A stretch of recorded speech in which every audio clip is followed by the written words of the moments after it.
Level 1. You wake up at 4:30 in the morning. The floor of the safe house is cold concrete, and the blanket smells like motor oil. Nobody handed you a weapon on your first day. You were handed a mop. This is how it begins for everyone. Not with ceremony, not with initiation, not with the dramatic moment you imagined. It begins with silence and labor, and a specific kind of invisibility. They call you El Nuevo, the new one. You are not a member. You are not a name yet. You are a debt the organization hasn't decided whether to collect or cancel. You clean floors. You cook food nobody thanks you for. You carry bags to cars you are not permitted to look inside. Senior members walk past you the way people walk past furniture, without acknowledgement, without malice, without any awareness that you exist. But you are memorizing everything, the names above the names, the way certain men go still when a specific phone rings, the hierarchy of silences, who speaks first, who waits, who never speaks at all but whose presence rearranges everyone else in the room like gravity. You watch how arguments are settled, not with shouting, but with a single look that lasts 2 seconds longer than comfortable. You learn what that look costs and what it buys. You learn that respect here is not given and is not earned through speed or aggression. It is built through consistency, through showing up, through never once requiring someone above you to wonder where you are or what you are doing. You repeat nothing. You store everything. This is not an organization you join. It is one you absorb into. And absorption requires a patience most men simply don't have and never will. Level 2. Someone hands you a corner, 3 blocks and a phone number you call once per shift. Real money for the first time, and for a brief season it feels like identity. You buy a chain. You buy shoes. You feel like the version of yourself you always imagined, the one who walks into a room and takes up space on purpose, without apology. But almost every dollar passes upward before it reaches your pocket. You are a toll booth, not a destination. The count must be exact every single time. The delivery must be on time every single time. You learn what it means to stand in the rain for 4 hours because the person above you said wait, and waiting is not optional. You also learn who to trust on the corner and who to watch. Because some men are lazy, and laziness at this level is contagious. Some men talk too much. About money, about names, about things that should never travel beyond the block. You distance yourself from those men quietly, without drama, without explanation. If something is wrong even once, the explanation you give will need to be perfect in a way most explanations are never required to be. This is the first real lesson. Precision here is not a virtue. It is the minimum condition for continuing to exist inside the structure. Level 3. You have been tested now. Maybe it was a year inside without saying a word that mattered. Maybe it was a night you will carry in your chest for the rest of your life but will never describe to another person. Whatever it was, you came through without breaking. And the organization noticed. It always notices. It is watching even when it appears most completely not to be. Especially then. Now you have men below you who mop cold floors, and you watch them the way you were once watched, without warmth, but not without memory. You remember what it felt like to be invisible. You teach through silence and consequence, the same way you were taught. You begin to understand that leadership here has no speeches. There are no motivational words, no explanations of the bigger picture. You deliver expectations. You deliver consequences. Men either adjust or they don't, and if they don't, you handle it without emotion and without hesitation, because hesitation is the one thing that travels fastest through an organization and does the most damage. You have territory.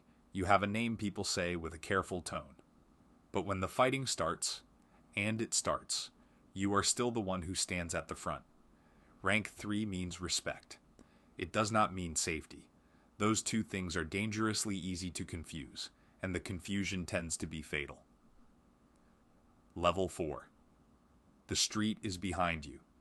You manage front businesses now. A trucking company, a restaurant, a currency exchange that processes transfers nobody asks about. 2 phones, separate contacts. Documents burned on a schedule. Lawyers in parking garages. Accountants who charge fees that appear nowhere on any paper. You learn a new language at this level. Not spoken, but structural. The language of shell companies and beneficial ownership. Of transactions that look ordinary from every angle except the one that matters.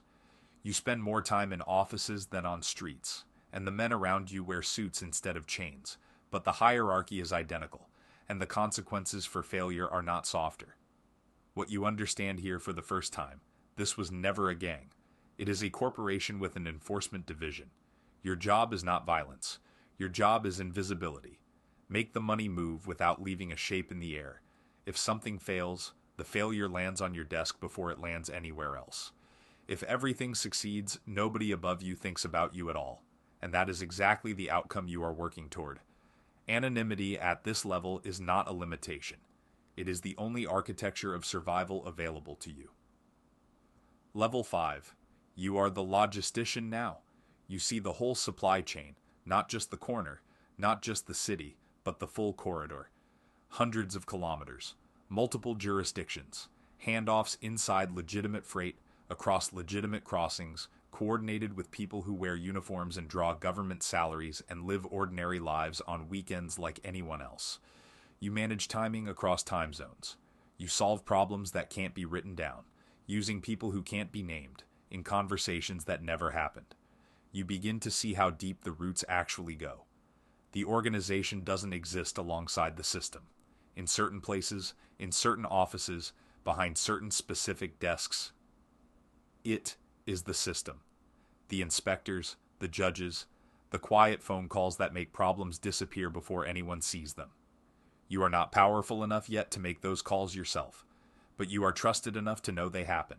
That knowledge is its own kind of weight. It doesn't get lighter. It only accumulates with every passing year. Level 6. You stand on a balcony and look at a city and you are thinking about debt. Not your debt, everyone else's. Businesses that owe money, rivals that owe territory, municipal contracts that should belong to your people but currently sit in the wrong hands. At this level, expansion doesn't happen through confrontation. It happens through acquisition. Slow, patient, invisible transfer of ownership that leaves no evidence and requires no cleanup. You sit in restaurants, in tea houses, in the back rooms of import businesses, and you apply pressure.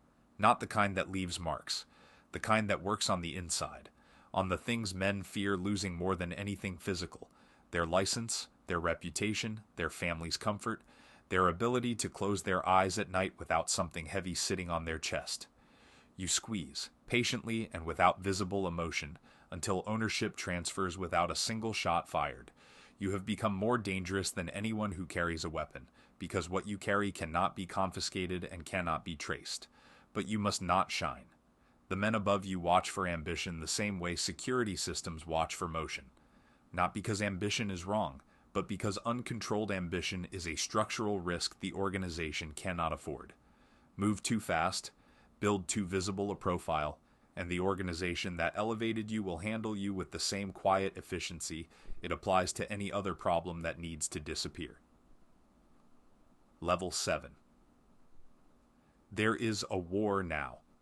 The strategy table has become a map table, and the conversations around it are flatter, more precise, stripped of everything that isn't directly operational. You move men like pieces, logistics, positions, communication blackouts across specific zones, attrition managed the way you would manage any finite resource. You do not pull any triggers. You decide who moves and toward what. You assess outcomes through reports, not presence. The distance between the trigger and the decision that preceded it is exactly where something inside you begins to hollow out in a way you cannot name or explain to anyone. You stop sleeping through the night. Not from guilt exactly. From the weight of consequence without sensation. You gave an order. You didn't see the result. You just see the next map, the next position, the next necessary decision. Some nights you lie awake doing arithmetic that has no units, numbers that represent things you have decided to stop naming, because naming them would make the arithmetic impossible to complete. The men who carry out what you decide look at you with a silence that lives in the precise space between fear and love, a space with no name and no exit. Level 8. You walk into a room and the room stands up. You are the underboss, the shield. Everything the boss needs to remain untouchable passes through you first. Every decision, every risk, every point of legal exposure. You are the buffer between power and consequence, and everyone in every room understands exactly what that means.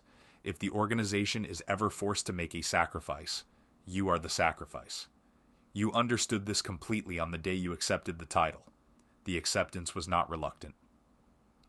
Your family lives well. Your name appears on nothing illegal. Your lawyers are excellent and your accountants are better.